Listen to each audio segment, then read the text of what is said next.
A linha divisória da cor foi lavada no sangue de Cristo. E aí, povo abençoado, reavivamento da Rua Azusa. Você já ouviu falar? Sabia que ele foi um movimento pentecostal importantíssimo do século XX e que continua a impactar vidas até os dias de hoje? Eu sou o Jonatas Gomes do canal Hemisfério 7 e trago mais um vídeo para vocês.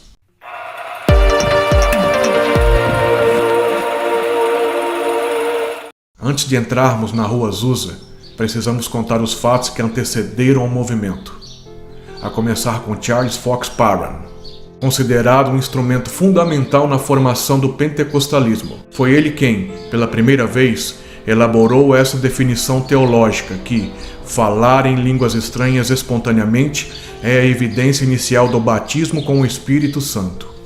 Os metodistas americanos ensinavam a seus fiéis sobre duas bênçãos fundamentais aos cristãos. Eram elas, a conversão e a santificação. A teologia de Parham ensinava sobre a necessidade da terceira bênção, o batismo com o Espírito Santo. Fundou a Escola Bíblica Betel.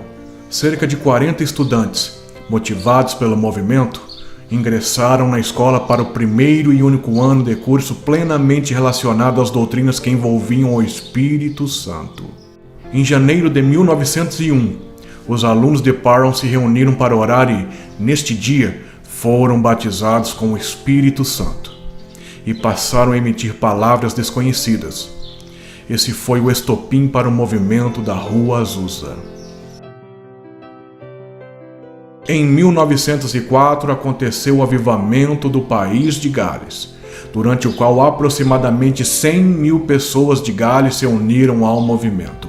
Joseph Smale, pastor da primeira igreja batista em Los Angeles, foi pessoalmente a Gales para testemunhar o avivamento. Logo após, ele deixou a primeira igreja batista para fundar a primeira igreja do Novo Testamento, de onde continuou os seus esforços. Durante esse tempo, outros avivamentos em pequena escala estavam acontecendo em Minnesota, Carolina do Norte e Texas. Em 1905, houve relatos de falar em línguas, de curas sobrenaturais e de uma significativa mudança de vida dos que acompanhavam esses avivamentos. Quando esta notícia correu, os evangélicos por todos os Estados Unidos começaram a orar por avivamentos similares em suas próprias congregações. Em 1905, William Joseph Seymour, que era filho de um ex-escravo e criado como batista, mudou-se para Houston, onde passou a frequentar a recém-formada Escola Bíblica de Charles Fox Parham, em uma cadeira colocada no corredor, por ser negro. Foi aí que aprendeu as doutrinas do movimento Holiness e desenvolveu a crença na glossolalia, mais conhecido como dom de línguas como prova do batismo com o Espírito Santo. Seymour mudou-se depois para Los Angeles, onde passou a exercer o pastorado em uma igreja da metrópole nascente. No entanto, não foi bem aceito ao pregar a mensagem sobre reavivamento e batismo com o Espírito Santo, e foi expulso.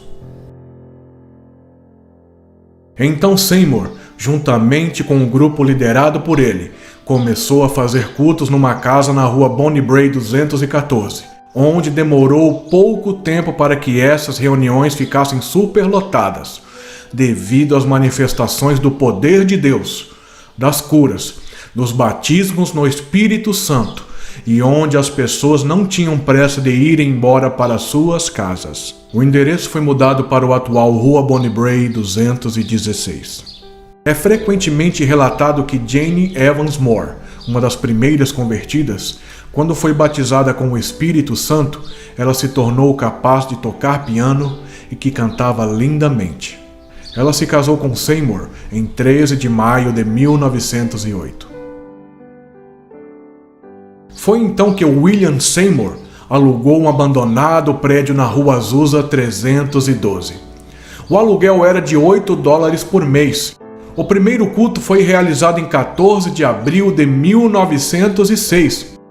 E no mês de maio, começou um avivamento tão profundo e poderoso que os relatos nos dão conta de que pessoas eram batizadas e impactadas pelo Espírito Santo, mesmo antes de chegar na igreja. Logo aquilo foi se espalhando e rapidamente mais de 1000 já eram os novos membros, e visivelmente arrependidos de seus pecados. As pessoas buscavam de Deus uma restauração de suas vidas. Na igreja não havia instrumentos, púlpito, coral e nenhuma das tecnologias que dispomos hoje. Mas naquele lugar havia a presença poderosa do Espírito Santo de Deus. Entre os relatos de primeira mão estavam os testemunhos de doenças sendo curadas instantaneamente, e que haviam pessoas que falavam em outros idiomas, e outras, sem nenhum estudo, traduziam para o inglês com uma capacidade sobrenatural. Muitas pessoas contribuíram por esse trabalho, mas infelizmente não se sabe o nome de todos. Seymour continuou seu pastorado na Rua Azusa até sua morte, em 28 de setembro de 1922. Jane liderou a igreja até 1931, quando a congregação perdeu o edifício e o prédio foi demolido. Todavia, quando isso ocorreu, a chama pentecostal já havia atravessado fronteiras.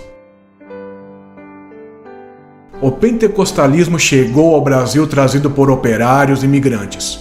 Primeiro em 1910, pelo italiano Louis Francescon, fundador da Congregação Cristã no Brasil, e logo em seguida, em 1911, pelos suecos Gunnar Wingren e Daniel Berg, fundadores da Igreja Evangélica Assembleia de Deus. Foi expressiva também a contribuição da missionária Amy Semple McPherson, fundadora da Igreja do Evangelho Quadrangular, iniciada no Brasil em 1951 pelo pastor Harold Edwin Williams. Todos eles, sem distinção, foram influenciados pelo avivamento da Rua Azusa. Rua Azusa, o musical, foi criado e dirigido por Kaique Oliveira, fundador da companhia Jeová Nissi. O elenco é encabeçado por nomes como Ademar de Campos, Jéssica Augusto, Benner Jacks e Soraya Moraes. O espetáculo traz a história do avivalista William Seymour, pastor evangélico filho de escravos que teve papel importante na luta pela igualdade racial nos Estados Unidos. A obra levou mais de 140 mil espectadores aos teatros de São Paulo e Rio de Janeiro. Foi vencedor do prêmio Bibi Ferreira em musical Revelação. Há quem concorde e há quem discorde da teologia de Charles Fox Parham. Por isso, neste vídeo, não falo de minha opinião pessoal, mas somente falo sobre os fatos e a história desse movimento, que impactou pessoas naquela época e continua a impactar pessoas no mundo todo ainda nos dias de hoje. Bom, chegamos ao final de mais um vídeo, onde falamos um pouquinho sobre o reavivamento da Rua Azusa. Que Deus abençoe e guarde a todos em nome de Jesus. Até a próxima. Se você gostou do vídeo, deixe aquele like sincero, se inscreva no canal e compartilhe, porque isso nos ajuda muito. E a todos vocês o meu muito obrigado e até a próxima.